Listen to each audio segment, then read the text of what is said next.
Cyclops is known as the leader of the X-Men. Scott assumed that role when he was a young teenager. He was the first X-Men, and for a variety of reasons, Xavier chose him to lead the team of students he had created. Aside from very brief periods, Cyclops has remained as the main leader of the X-Men in the comics. Scott's leadership is the reason mutant kind is still alive. But I think leadership is also a burden that Cyclops willingly undertakes. Was given the burden of leadership at such a young age, and he took to it unlike anything else in his life. Almost everything in his life is defined by his role as the leader of the X-Men. There were times when he was the sole person responsible for making sure mutant kind survived. And that is a heavy burden for a group, let alone one single man. Scott is a natural leader, but he's not the typical kind of leader. Leaders are usually extremely bold and social, but Scott is very much the opposite. He's the kind of person who would probably prefer to be by himself or within his inner circle in normal social situations. That's what makes it so interesting that he's able to thrive as a leader. I think part of it comes down to the fact that it is a role he has been forced to assume ever since he was a kid. Everybody around him requires him to be the leader, and he is so afraid of letting anyone down. That fear is why he always steps up, assumes the role, and has gradually let it define who he is as a person. He's also extremely flexible. He knows he needs to keep adapting as a person and as a leader if he wants to be a good one. The Cyclops, who was the leader of the X-Men when it first started, is different from the leader he became during the 90s when mutant kind was thriving, or the leader he was during the 2000s when mutant kind was near extinction. His leadership changes depending on the situation and the needs of his people, and also the people around him. And I think that willingness to adapt is part of what makes him such an excellent leader. While there are plenty of great leaders in the Marvel Universe, I don't think anybody can attest to being the voice of an entire species as much as Cyclops. I don't think anybody has successfully guided an endangered species through an extinction event. The fact that he did all of that and was also responsible for helping the population slowly increase is truly remarkable. Scott is also the only person who has ever truly succeeded in uniting all of mutant kind. His actions were what convinced even Magneto to change his ways and officially join the X-Men. When Xavier was exposed for his mistakes, Scott was the one who stepped up, took over leadership, and he has not let go since then. Even during his revolutionary era, when he was constantly threatening war against pretty much everyone, we knew it was never about that. The promise of war, the promise of fear, that was the only weapon he had, and he used it to great effect. There are leaders who are moral paragons and role models, the kind that causes others to refrain from questioning them even if they would not take offense to it. There are also leaders who rule through fear and would never tolerate being questioned. Scott is neither of those. Scott would be the first to tell you that he is not a role model for anyone. One of the things I really appreciate about Scott as a leader is how he is constantly questioned by the people around him. He's not this unapproachable leader. All of his closest friends and allies question him whenever the situation requires it. Even younger mutants who are inexperienced feel confident enough to question him or ask him about his actions. I think a part of him learns from all of that. He uses those moments as feedback to get better as a leader. Cyclops is the kind of leader who goes into every battle with multiple plans already in place. He tries to account for every situation he could possibly encounter in a fight.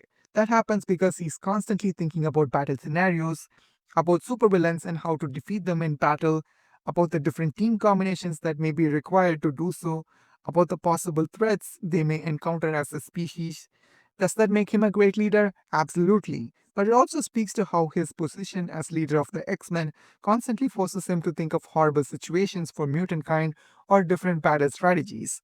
That leaves him with little time to explore what he likes as a person or enjoy the simple pleasures of life. I said it before and I'll say it again. Mutant kind would be extinct if it weren't for Scott and his leadership. But leadership has taken its toll on Cyclops, even if he will never admit it.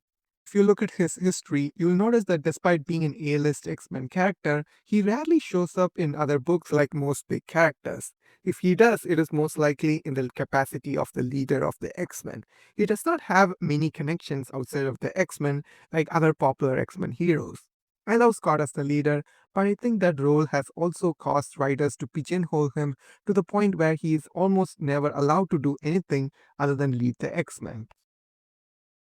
That is why I appreciated the time displaced Team Cyclops era. Having two Scots finally allowed writers to do more things with him outside of being the leader of the X-Men. He was finally able to join other superhero teams, he ended up creating the champions, and finding good non-mutant superhero friends like Miss Marvel Kamala Khan. He even went to space for a while and became a pirate alongside his dad. Writers could finally experiment with Cyclops, and I enjoyed that for as long as it lasted. For the first time, Scott did not have to be the leader or shoulder the responsibilities of mutant kind, and I think he thrived because of it, even if it was the short lived younger version of him.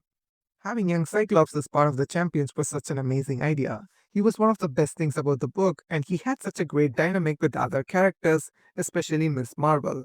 It was interesting to see how Cyclops was portrayed in this book. For the first time, he didn't have to be the leader, and he just got to be a normal superhero. He didn't have to worry about living up to the expectations of others. He didn't have to deal with the burden of being a mutant figurehead or being the leader of the X-Men.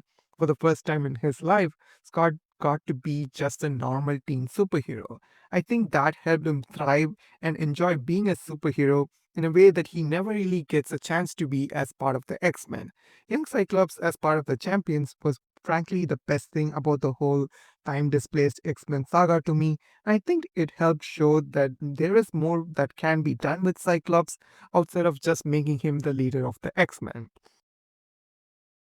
It may be selfish, but I want to see something like that happen again with the older version. We've had a few short Cyclops stories exploring who he is outside of the X-Men, but I do not think it is enough. I would love a brief status quo where Scott takes a leave of absence from the X-Men and tries to join or create his own superhero team not connected to the X-Men. Scott still retains the memories of his time with the champions, so it would be really unique and refreshing if he ends up creating a new champions superhero team. I think that would be awesome. I would also love if he could create something like a new X-Men Unity Squad. It would be a potential brand new direction for the character. I would love for him to forge some connections and friendships with the wider superhero community outside of formal connections as the leader of the X-Men. I also think Cyclops deserves a long overdue break from leadership of the X-Men. I think he's been the leader for the past 25, 30 years. I think he deserves a break. It would allow another X-Men character to thrive while also letting Scott do something new. Obviously, it can be permanent, but it would still make for an exciting and interesting short lived status quo.